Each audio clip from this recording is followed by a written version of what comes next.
سابقہ امتوں نے رسالت محمد صلی اللہ علیہ وسلم سے پہلے بھی جو امتیں تھیں انہوں نے بھی اپنے اوپر کئی عبادتیں یا منتوں کی صورت میں چیزیں اپنے اوپر فرض کر لی تھی. اب وہ من اللہ نہیں تھی، ان کی خود اپنے اوپر انہوں نے فرض کر لی تھی.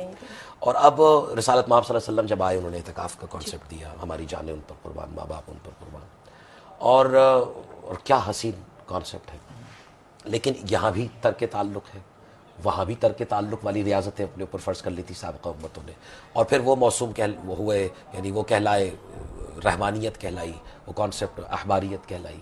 تو بہرحال کیسے ڈیفرنٹ ہے، یہ کیسے ڈیفر کرتا ہے وہ کانسیپٹ اور یہ کانسیپٹ؟ ایک ہے کسی ایکسٹریم کی طرف چلے جانا. مثلا حضور کی بہت مشہور حدیث ہے کہ لا رہبانیت فی الاسلام، کے اسلام کے اندر کوئی رہبانیت نہیں ہے.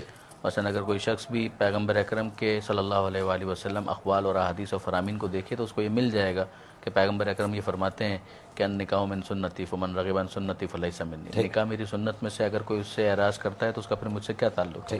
یہ وہ تعلیمات ہیں کہ جو واضح طور پر بتاتی ہیں کہ اسلام دنیاوی زندگی، معاشرتی زندگی، آئلی زندگی، جو فیملی لائف ہے اس کا مخالف قطعاً نہیں ہے، بلکہ اس کو انکریج کرتا ہے. یعنی معصوم کی ایک حدیث کے اندر ہمیں یہ بھی ملتا ہے کہ من تزوج فقط احرز نصف دین ہے، کہ اگر کسی نے اپنی شادی کا اہتمام کر لیا اور ایک فیملی لائف کے اندر وہ آ گیا تو گویا اپنے نصف دین اس نے محفوظ کر لیا. اب اس کو باقی نصف دین کے بارے میں فکر مند ہونا چاہیے. تو ایک یہ کانسیپٹ ہے. اس کے اندر رہتے ہوئے پھر اس کے بعد چند دنوں کے لیے کچھ ایکسرسائز کروائی جا رہی ہیں. ایک ایکسرسائز ہے اور ایک یہ ہے کہ آپ نے اپنی پوری زندگی ہی کو مناسٹسزم بنا دیا، روحانیت بنا دیا. یہ مناسٹسزم یا روحانیت جس کی اسلام نے مذمت کی ہے، اس کے اندر دنیا سے ایسی دوری ہے کہ جس کے بعد دنیاوی جتنے بھی معاملات ہیں کہ جو انسان کے شرعی وظائف ہیں اس کے اوپر بھی وہ کمپرومائز کر رہا ہے. اسلام انسان کی دنیاوی زندگی کی ترقی کا قطعاً مخالف نہیں ہے. ہمیں جو حدیث بھی ملتی ہے اور جو آیت بھی ملتی ہے دعا کی صورت میں سورہ بقرہ میں کہ ربنا آتنا فی الدنیا حسنہ وفی الآخرۃ حسنہ، سبحان اللہ سبحان اے پروردگار تو ہمیں دنیا کے حسنات، دنیا کی نیکیاں بھی عطا فرما اور آخرت کے حسنات اور آخرت کی نیکیاں بھی عطا فرما. یہ لوگ جو بڑی آسانی سے کہہ دیتے ہیں کہ دنیا ایک دلدل ہے، اس سے بچو. اور پھر حضرت علی علیہ السلام بھی کہتے ہیں کہ ہم نے دنیا کو طلاق دی، میں نے 3 مرتبہ اس کو طلاق دی.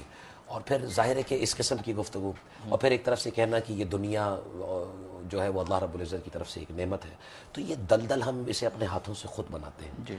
تو کتنا مثبت اور منفی کردار ادا کرتی ہے خود دنیا انسان کی تربیت. مت جرا اولیاء اللہ. خود امیر المومنین کا جو نہج البلاغہ میں فرمان ہے حضرت علی علیہ السلام کا، وہ فرماتے ہیں جب انہوں نے دیکھا کسی کو کہ دنیا کی مذمت کر رہا تھا، اور وہ مذمت یعنی اس انداز سے نہیں تھی، یعنی اپنے آپ کو بیوقوف بنانا یا اپنے آپ کو دھوکہ دینے کے مترادف، تو امیر المومنین نے اس کو مخاطب کر کے ایھا الزعام الدنیا، دنیا کی مذمت کرنے والے، تم دنیا سے دھوکہ کھاتے ہو اور پھر اس کی مذمت بھی کرتے ہو. اللہ اکبر. اور پھر اس کے بعد امیر المومنین فرماتے ہیں آگے جا کر کہ اس دنیا نے تم کو کہاں دھوکہ دیا ہے؟ اس دنیا نے تم کو دھوکہ نہیں دیا، تم نے دھوکہ کھایا ہے. دنیا نے تمہیں دھوکہ نہیں دیا. سبحان اللہ سبحان جب تم اپنے رشتہ داروں کا جنازہ اٹھاتے ہو تو دنیا نے اس آئینے میں تمہیں اپنی شکل دکھا دی ہے. یعنی ایک تو دھوکہ تو ہم اس کو کہیں گے نا کہ دھوکہ دینا، کہ جس کے اندر کوئی چیز چھپا کر رکھی جائے. یعنی اگر خس و خاشاک ڈال دیا جائے اور نیچے گڑھا موجود ہے، آپ کو نہیں پتا، تو آپ اس کے اندر گر جائیں تو آپ کہیں کہ کسی نے مجھے دھوکہ دیا. لیکن دنیا نے دھوکہ کہاں دیا ہے؟ دنیا نے تو واضح طور پر گڑھا دکھا دیا ہے کہ اگر تم اس کے اندر احتیاط نہیں کرو گے تو گرو گے. تو اس کے اندر انسان کو کوشش ہونا ہے. کوشش ہو کر کے دنیا سے ترک کر دینا ہے؟ نہیں، کوشش ہو کر دنیا میں رہنا ہے. کیوں رہنا ہے؟ اسی کو امیر المومنین نے وہاں آگے بھی بیان فرمایا کہ مت جرو اولیاء اللہ. یہ دنیا جو ہے اولیاء خدا کے لیے تجارت گاہ ہے، it's a market, it's a business place, کہ جہاں پر وہ ارن کرتے ہیں وہاں کے لیے. سبحان اللہ. اور اسی طریقے سے وہ اگر آپ مشہور جو حدیث حضور کی ہے صلی اللہ علیہ وآلہ وسلم، الدنیا مزرعۃ الآخرہ، کہ دنیا آخرت کی کھیتی ہے. تو یہاں دنیا کے اندر بو تاکہ وہاں پر تمہیں ہارویسٹ کر کے تھریش آؤٹ کر کے فصل مل سکے جس کو تم کیپٹلائز کر سکو. تو بیسک جو کانسیپٹ ہے وہ یہ ہے کہ دنیا ہے، دنیا کے اندر اگر انسان بہکنا چاہے تو بہت امکانات موجود ہیں. اسی میں تقویٰ کے ساتھ وہ اپنی زندگی گزارے. اسی کے لیے اس کے لیے یہ تمام تر چیزیں فیسیلیٹیٹ کرنے کے لیے کہ روزہ رکھا گیا تاکہ تقویٰ ہے، اعتکاف رکھا گیا تاکہ تقویٰ ہے. میں آپ کو ایک مثال دیتا ہوں اگر آپ کے پاس وقت میں گنجائش ہے، کہ فرض کریں کہ ایک شخص جو ہے وہ گاڑی میں بیٹھے اور اس کی گاڑی کے اندر پیٹرول ختم ہو رہا ہے، تو وہ کیا کرے گا؟ وہ جائے گا پیٹرول پمپ پر، وہاں پر جا کر گیس بھروائے گا یا پیٹرول بھروائے گا، اور پھر اس کے بعد کیا کرے گا؟ یہ پیٹرول اس نے کیوں بھروایا تھا؟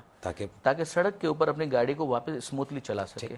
اب اگر یہ شخص پیٹرول پمپ پر پہنچے اور کہے کہ مجھے پیٹرول پمپ سے اتنی محبت ہو گئی ہے، یہ وہ جگہ ہے کہ جہاں سے مجھے پیٹرول ملتا ہے، یہاں سے مجھے گیس ملتی ہے، تو اب میں یہیں پر رہوں گا، تو آپ میں سے کوئی بھی اس کی تعریف نہیں کرے گا, آپ کہیں گے کہ یہ تو قابل مذمت ہے, احمقانہ ہے. ایک احمقانہ ہے. اس لیے کہ یہ جگہ اس لیے تھی کہ یہاں پر تم اپنے آپ کو فل کرواؤ, اب گاڑی کو اپنے پیٹرول واپس اس کے اندر ڈلواؤ اور اس کے بعد سڑک پر آؤ تاکہ اسموتھلی چلا سکو. پھر جب دیکھو کہ پیٹرول کم ہو رہا ہے پھر واپس آؤ, ریفل کرواؤ. This world is a highway to heaven. Exactly. سبحان اب اس کے اندر مسجد کا رول یہ ہے, ہم اپنے خاص کانٹیکس کے اندر کہیں کہ امام بارگاہ کا رول یہ ہے, اسی طریقے سے خانہ کعبہ کا رول یہ ہے. یہ وہ جگہ ہیں کہ جہاں پر جا کر انسان اپنی روحانیت کے ٹینک کے اندر روحانیت کا پیٹرول ڈلوا. سبحان اللہ, سبحان اب اگر کوئی شخص اسی کا ہو کر رہ جائے, وہ کہے کہ نہیں میں مسجد سے باہر ہی نہیں نکلوں سبحان گا, اللہ. تو یہ اس شخص کی طرح سے ہوگا جو پیٹرول پمپ پر اپنی گاڑی کو پارک کر دے اور سڑک پر لانے. یعنی اس نے